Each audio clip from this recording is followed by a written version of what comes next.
The gala she should have skipped. The moon hung low over the Silverstone estate like a lantern someone had forgotten to put out. Inside the grand hall, hundreds of candles dripped gold light across silk gowns and polished floors, and the air smelled of expensive perfume and older, more dangerous things: power, jealousy, pride. Zara Noel stood near the tall arched window with a glass of elderflower wine she had not touched.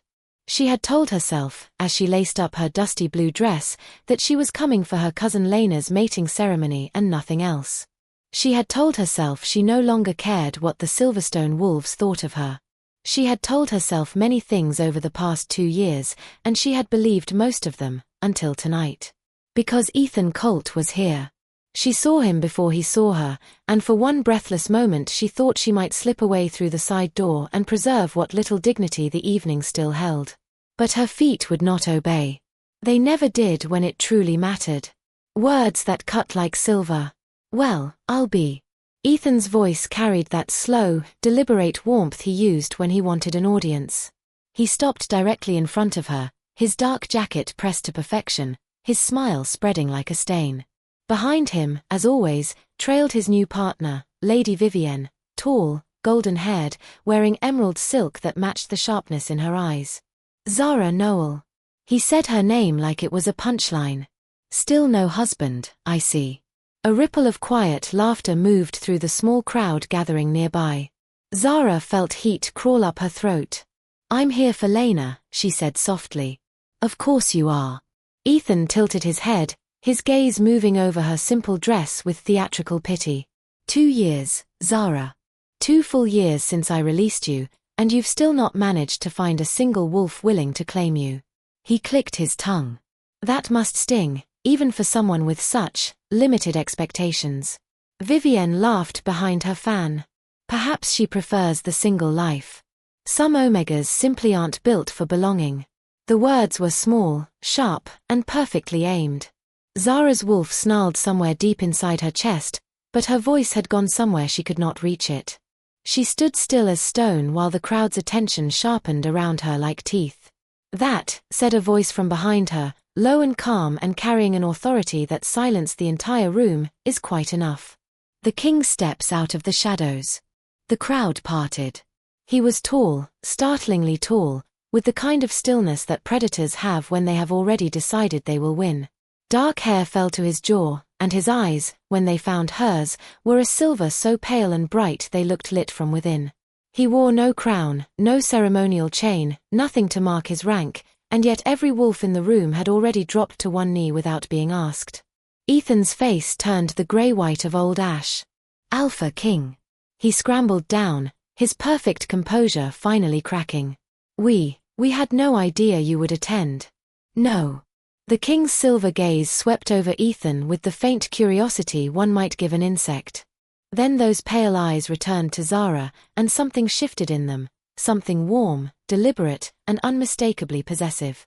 He extended his hand toward her, and his voice dropped to something that belonged only to her. "Forgive my lateness, love. The Eastern Road was slower than I expected." The silence that followed was the loudest thing Zara had ever heard. She stared at his offered hand. Her mind spun. She had never met this man, had seen him only in old portraits and whispered stories. King Dorian Ashveil, the ruler of the north, the wolf they called the Silverstorm. He was looking at her as though she were the only solid thing in the room. His silver eyes asked a single quiet question: "Trust me, and I will give you everything they took from you." Zara placed her hand in his. His fingers closed around hers. Warm, steady, impossibly gentle.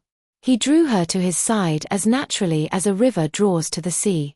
"Allow me to introduce my wife," he said, his voice carrying to every candlelit corner of the breathless hall. "Zara, Queen of Ashvale. The woman I chose above all others."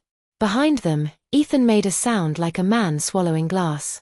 And for the first time in 2 years, Zara smiled. A choice made at sunrise. They slipped away to a quiet antechamber, away from the stairs and the whispers. The moment the door closed behind them, Zara pulled her hand back and pressed it against her racing heart. "Who are you?" she breathed. "I mean, I know who you are, but why would you?" "My name is Dorian."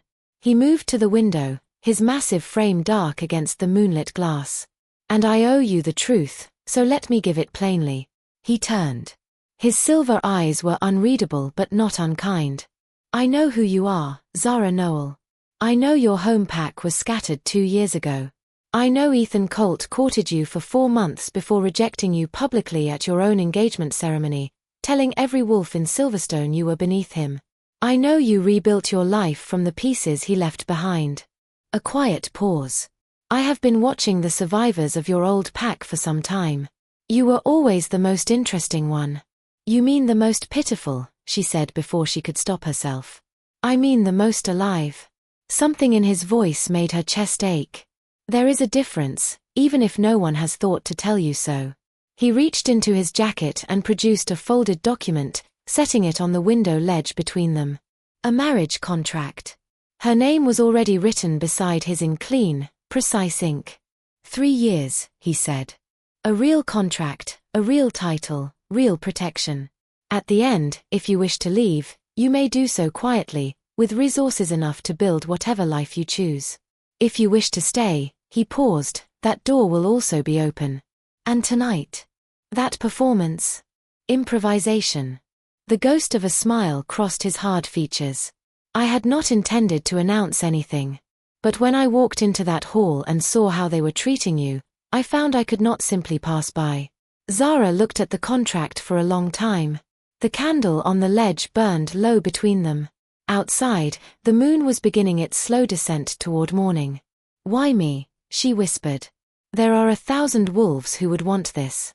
Beautiful ones. Powerful ones." Dorian crossed the small room and stood before her. He reached out, and his fingertip brushed her cheekbone with a gentleness that felt like an apology for every cruel hand that had ever touched her. "Because when they were trying to destroy you tonight, you did not beg. You did not break. You lifted your chin and prepared to stand alone." His voice was quiet. "That is not weakness, Zara. That is the kind of courage that keeps kingdoms breathing." She picked up the contract. Her hands were perfectly steady. She signed it at sunrise.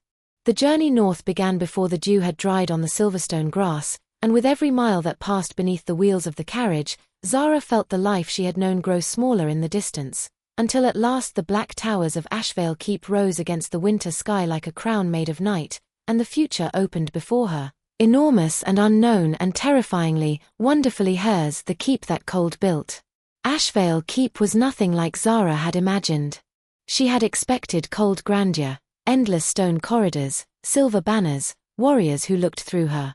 She had prepared herself for the particular chill that powerful places reserve for those they consider outsiders. What she had not expected was the quiet sadness of it. The keep was magnificent, yes, its black stone walls rose 4 stories high above a mountain courtyard swept clean by northern wind, and its great hall glittered with iron chandeliers and ancient weapons mounted like trophies. But there were no flowers in the window boxes. The servants moved through corridors with their eyes lowered and their voices soft as though they were afraid of taking up too much air. The children who peeked around doorways looked curious but wary, as if warmth were a thing they had heard of but never quite trusted. Dorian walked beside her as they entered the courtyard, his hand light at the small of her back. Around them, battle-hardened wolves stood in rows, their expressions ranging from cautious to openly cold. They did not kneel for her the way they did for him. "Not yet. Commander Rowan," Dorian said, nodding to the scarred, broad-shouldered man who stepped forward. "My queen requires chambers, an introduction to the household staff, and whatever she needs to feel at home." Rowan's bow was correct and careful. "My queen." His eyes, however, told a different story, not hostile, exactly. More like a man withholding judgment until the evidence was in. "Thank you, Commander," Zara said. She held his gaze steadily and added, "I hope you'll tell me honestly when I make a mistake. I'd rather know." Something flickered behind Rowan's eyes. Surprise, perhaps. He dipped his head again, and this time the movement felt slightly less like ceremony and slightly more like respect. The shadow in the doorway. It was Lord Caius who worried her. Dorian's cousin appeared on the 3rd day, drifting into the great hall like smoke through a keyhole. He was elegant in the way that dangerous things often are, narrow-faced, pale-eyed, wearing a smile that arrived before his warmth did and left long after his intentions had already moved on. So this is the Northern Queen. He looked her over slowly, taking his time, making a study of every detail. We expected someone different. Different how? Zara asked pleasantly. Political. A great house daughter. A name with weight behind it. Caius tilted his head. Instead, Dorian brings home a girl from a scattered Omega pack. No lineage. No allies. No useful connections. He smiled thinly. It is an unusual choice for a king who has always prized strategy. Perhaps, Zara said, the strategy was in choosing someone who has nothing to gain from this except a chance to do it right. She met his pale gaze without blinking. I have no old debts to repay, no family ambitions to serve. Everything I do here, I'll do because it's genuinely good for this pack. That is rarer than you think, Lord Caius. For one brief moment, something real moved across his face. Not warmth, exactly, but the shadow of it. Then the polished mask settled back into place. Remarkable, he murmured. You may be interesting after all. He bowed and moved away, leaving the faint scent of expensive cedar and older, colder things behind. That evening, Dorian found her in the library. He tests everyone, he said, settling into the chair across from her with the ease of a man who had nowhere else he needed to be. Most people try to impress him. It never works. I wasn't trying to impress him, Zara said. I was just being honest. Dorian studied her across the lamplit table. I know, he said quietly. That's what surprised him. Myra and the meaning of home. Myra came to her on the 5th day, shy and quick-footed, assigned as her personal handmaid. She was perhaps 17, with dark braids and a smile she seemed unused to letting out. On the first morning, Zara asked her to sit down and have tea with her instead of standing at attention by the wardrobe. Myra looked so startled that Zara had to gently repeat herself twice. The old queen never, Myra started, then bit her lip. I'm not the old queen, Zara said simply. Tell me something about this place.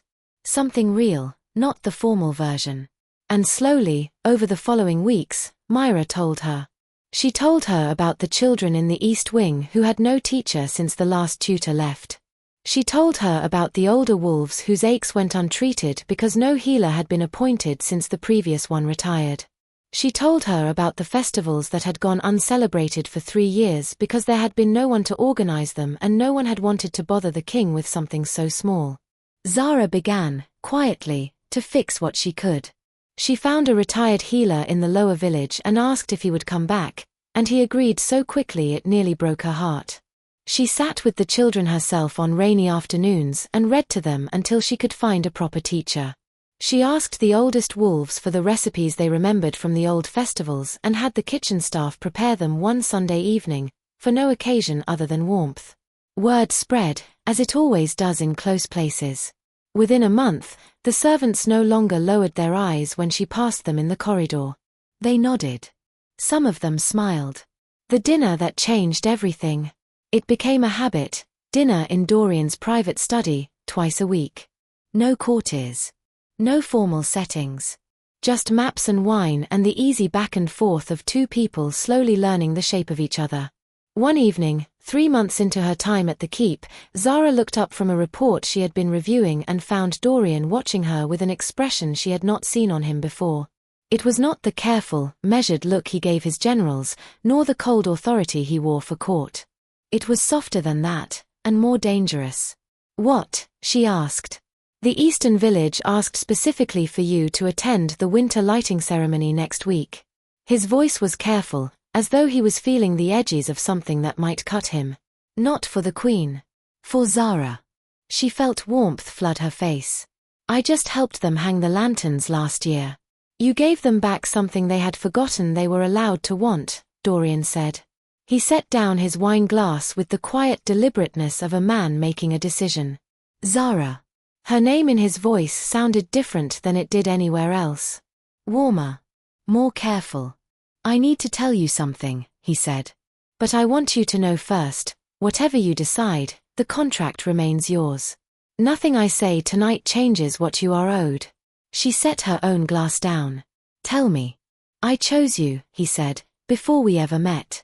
Not because of your pack, not because of your history.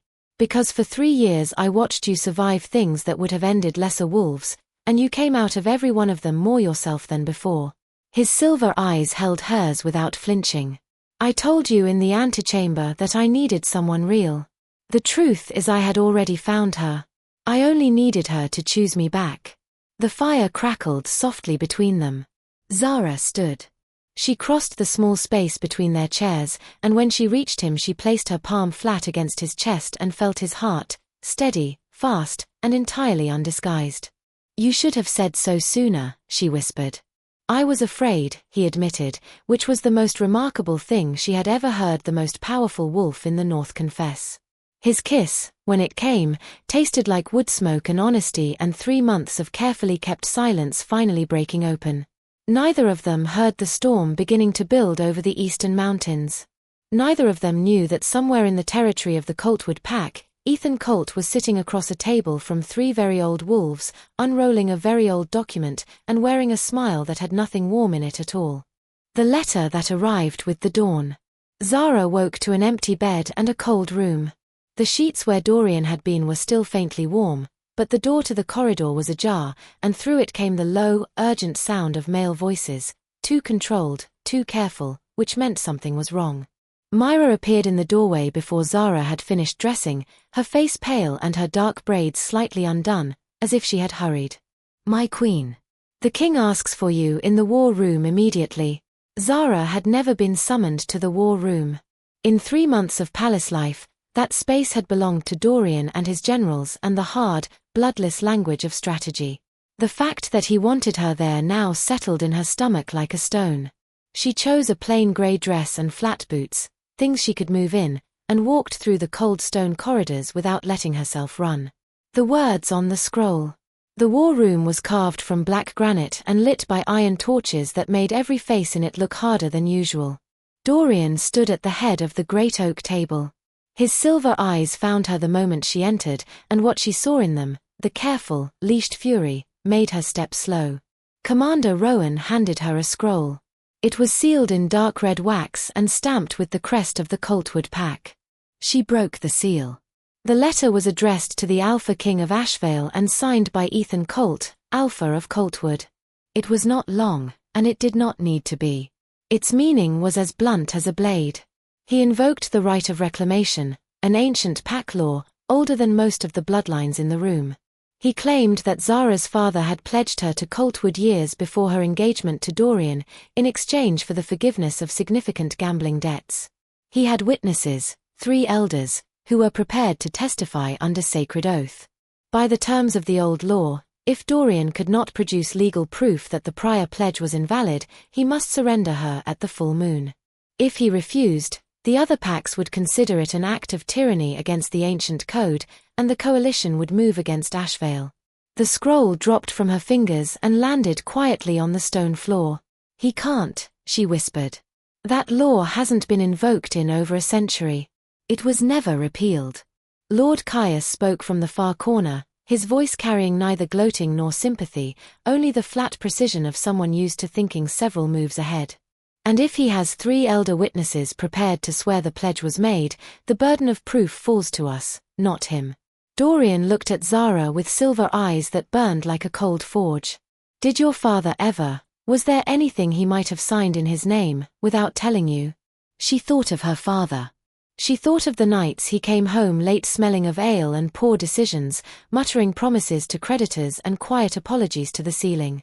She thought of the way he had looked at her sometimes. Not with love, exactly, but with the particular guilt of a man who knows he has done something he cannot take back. I don't know, she said, and the 2 words cost her more than she could say. A sister from the past. She was sitting alone in the library 2 days later, surrounded by legal texts she barely understood, when Commander Rowan knocked and said she had a visitor. The woman who entered was thin and road-worn, with Zara's own pale eyes set in a face that looked like it had not rested in a very long time. Her name was Petra, Zara's younger sister, the one who had chosen to stay behind when Zara left, the one she had not spoken to in over 2 years. I heard what he's doing, Petra said, before Zara could even find the words for hello. Her voice was steady, but her hands shook as she reached into her travel bag and drew out a folded piece of yellowed paper. I found this in Father's study after he died, hidden behind the false wall he thought no one knew about. Zara unfolded the paper with fingers that had gone very still. It was a ledger page, in her father's cramped, slightly tilted handwriting, columns of debts and names and amounts. Near the bottom, marked with 3 tiny crosses as though even he knew the weight of what he was writing, was a single line. Pledged Zara Noel to Ethan Colt of Coltwood in settlement of debts totaling 400 gold pieces. Witnessed, Elder Mace, Elder Porrin, Elder Dunwall. He did it, Zara said. Her voice was very quiet and very even. He actually did it. Petra was crying, silently and without apology. I'm sorry. I swear I didn't know until I found this. He kept it hidden because he knew what it meant. And Ethan, she pressed her fist to her mouth. Ethan has been collecting his witnesses for over a year. He let you build your life here. He waited until you had something to lose. The cruelty of it landed like a second blow. It was not impulsive, it was patient. Ethan had watched and waited and chosen the most precise moment to destroy her. Dorian appeared in the doorway before she could say another word, and she could tell from his face that Rowan had already told him about the visitor. He crossed the library in 4 strides, knelt before her chair, and took her hands in both of his. Listen to me, he said. His voice was low and fierce and utterly without hesitation. I don't care what that document says. I don't care what witnesses he has lined up. I will burn every ancient law in this kingdom before I let you go back to him. The champion and the truth. General Rowan returned the following morning with the one legal escape he had found after 3 sleepless nights in the archive. The right of reclamation could be permanently nullified through trial by combat, single combat, witnessed by the Elder Council. If Ethan was defeated by a champion of Zara's choosing before the full moon, the claim died with his loss. The law requires, Rowan said carefully, that the champion not be the current mate. Dorian's face darkened. Then I'll change the law. You cannot change a sacred law in 3 weeks without triggering the very coalition you're trying to avoid. Caius stepped forward, and for once his voice held none of its usual sharpness.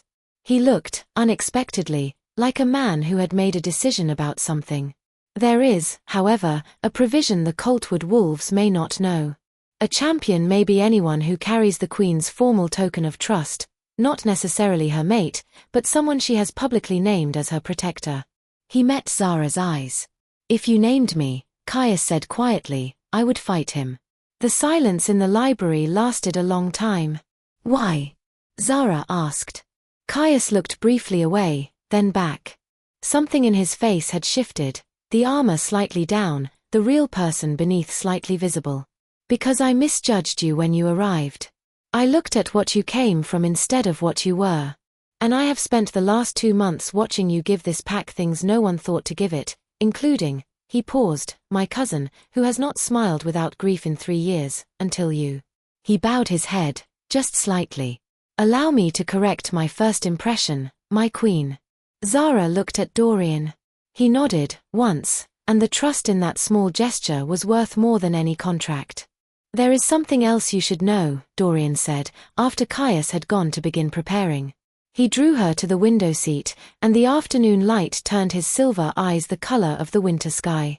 The night I walked into the Silverstone Gala was not a coincidence. I had been told there was a survivor of a small northern pack attending the ceremony. I was told she had spent 2 years rebuilding her life after losing everything. I came to see her for myself. He took a slow breath.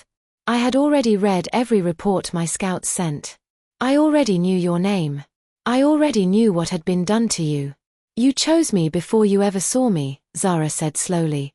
I chose the possibility of you. Meeting you, his voice softened into something unguarded, made it a certainty. He reached up and tucked a strand of her silver-streaked hair behind her ear with the careful tenderness of someone who understood the weight of small gestures. When I told you the contract was yours to end, I meant it. But I also hoped you would never use it. Not because you are my queen. Because you are mine. My equal.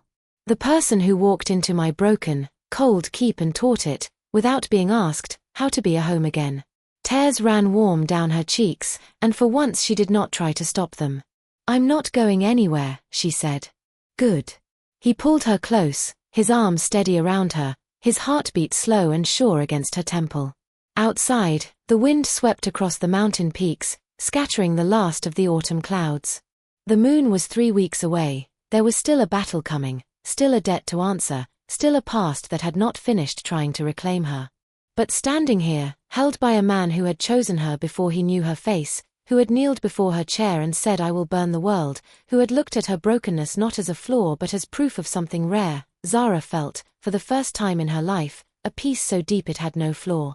Whatever Ethan brought with his old debts and his elder witnesses and his patient, cruel waiting, he would find that she was no longer the woman who stood frozen by the pillar, wishing she could disappear. She was the Queen of Ashvale. She had a champion, a king, a sister, a home. And she was, at long last, entirely and beautifully unafraid.